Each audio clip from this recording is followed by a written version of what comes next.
Me presento, jo sóc Albert Clemente, sóc participant de la formació política Poble Democràtic, Podem, sóc el cap de llista així en València Ciutat i som un grup xicotet i minoritari, és a dir, som gent anònima del poble i no hem tingut ocasió de tindre una correcta comunicació en totes les associacions veïnals i tots els interlocutors en els que poder replegar una sèrie de propostes i pensé que és una oportunitat per a que la gent del món, els llauraors, ens coneguen.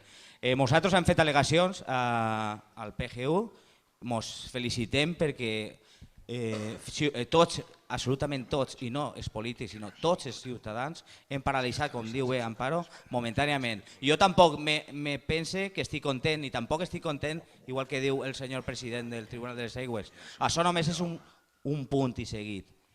Però així s'han fet propostes molt boniques, però si no parlem en un llenguatge clar i ras, la gent que vos vulgui votar o recolzar no vos votarà. Jo porto molts anys votant en blanc, fins que he decidit pegar el pas.